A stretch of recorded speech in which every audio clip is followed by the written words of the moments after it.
So about 2 weeks ago, the Simpsons game released a big update, one of the biggest in a while. It offers players a lot, new characters, buildings, and quests. It also offers land expansions where players have more land to build their Springfield and more decorations to fill it up. The main feature in the update includes Springfield's expansion to a beach, where they can build Squidport, a boardwalk area that lies above the ocean. In Squidport, you can do all sorts of things like build Ferris wheels, place performers along the boardwalk, build fountains, and more. There's probably more than 100 or so new content available in this update, and players get it for free. Now that's a pretty good deal, right? Well, not so fast. If you browse the Simpsons community, you'll see message boards filled with complaints and concerns, such as the presence of game-breaking bugs where people lose their items and sometimes their entire Springfields. Probably the biggest hot topic in the new update is the boardwalks. A player can buy pieces of boardwalks to place on the ocean and develop their own Squidport.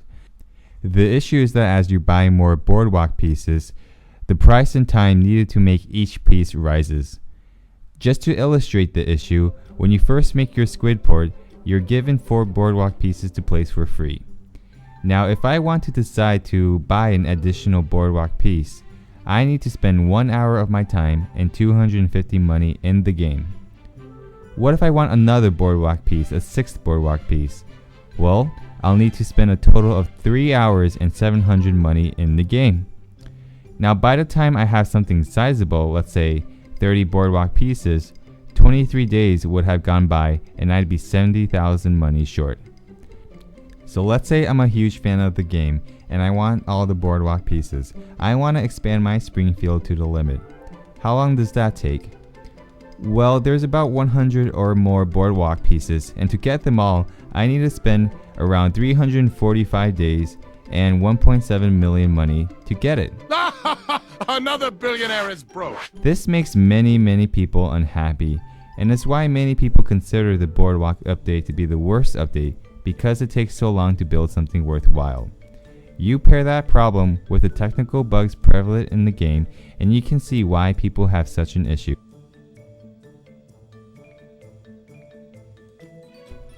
Now, this could just be my opinion, or the opinion of the vocal minority, or a legitimate concern shared by the entire player population. If we're interested in looking deeper into the issue and finding a fix, we have to ask players directly. A lot of players.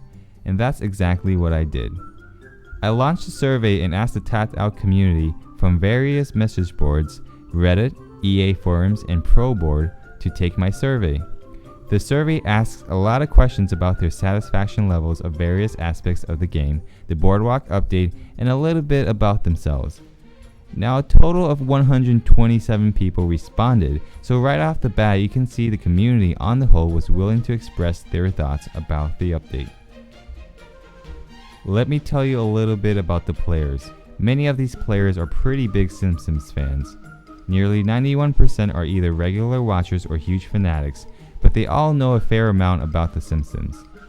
They're split 50-50 between identifying themselves as casual gamers or hardcore gamers, and 90% have been playing for more than 4 months.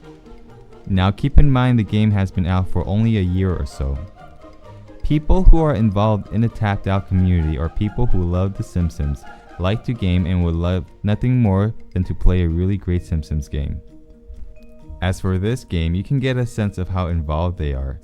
The Simpsons is a social game where you can interact with other people's Springfields, and if you look at how many friends people have, a large majority have 50 or more people on their friends list. It means people really take the time to get the most out of the game and to get all the benefits the game has to offer to have a good experience. Additionally, if you look at their spending, you can separate players into 3 groups. Players who haven't spent anything so far, players who spend some amounts of money, and players who really invest in the game who spent more than $100 in cash. Each group is about a third of the pie, meaning most players in the community have spent and are willing to spend money.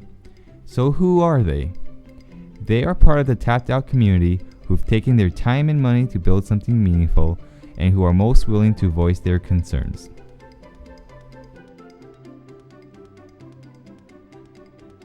Leaving Boardwalk aside for now, in general, what are their biggest concerns? If you ask a typical player to list their concerns from most important to least important, they might list the following. The first might be technical issues in customer service. We'll call this technical and customer service. This deals with how EA responds to player concerns and technical issues in the game. Next up, they might be concerned about community involvement and social features of the game. Players seem to want more features and interactions with their friends, as well as community events and contests. Then they might talk about the value for the money or bang for your buck. We'll call this investments. The smallest concerns would be gameplay and content. And if you look at the survey results, this ordering makes sense since on average, gameplay and content have the highest ratings and technical and customer service have the lowest. However, if you look at how satisfied they are for each of the categories mentioned, and then ask them to rate their overall satisfaction for the entire game and its features, you'll get a new list describing how much they actually care about each category. You'll see that when it comes down to the overall satisfaction, people care most about the gameplay, followed by content, and afterwards technical and customer service. Investments trail far behind along with social and community features. Here's another way to think about this. On average, the overall rating for the game was about 5.7 out of 7.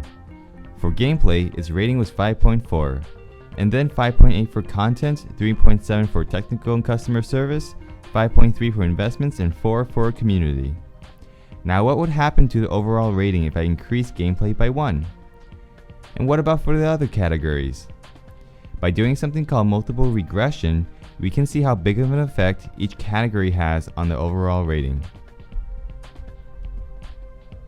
Multiple regression tells us that on average, for every increase in rating for gameplay, the overall rating for the game rises by half.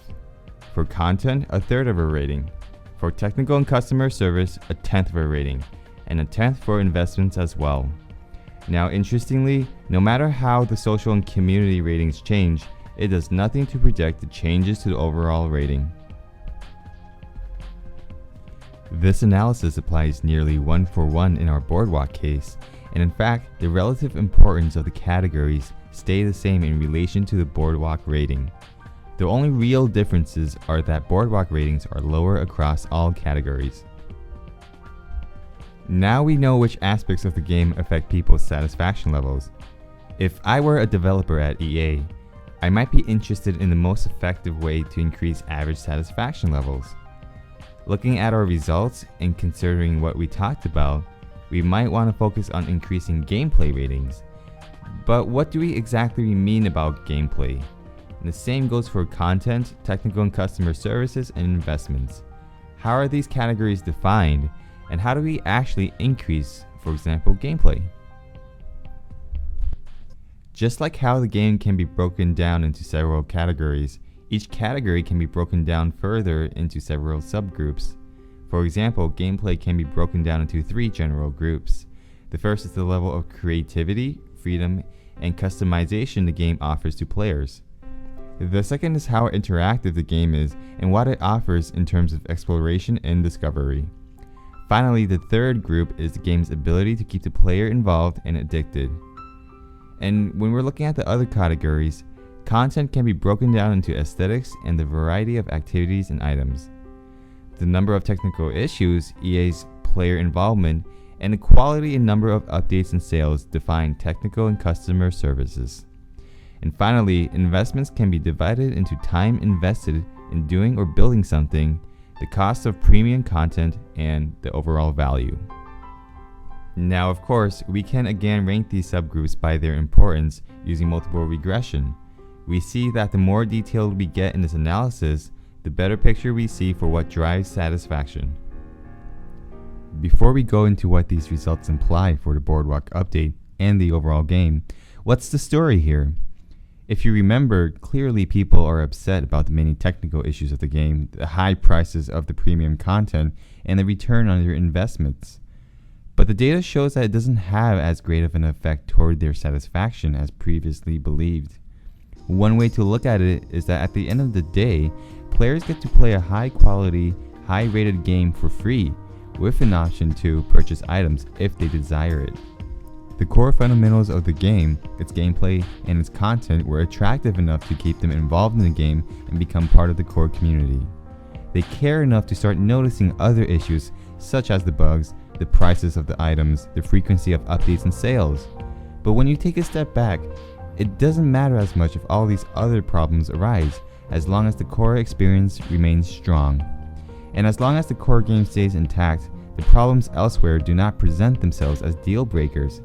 Perhaps this is something people have known for a long time, but now it can be shown from the data.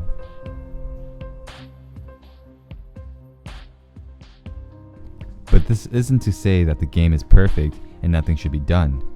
Clearly, the data shows plenty of opportunities for improvement. In fact, it's the expectations of the players for the game to continuously evolve and improve.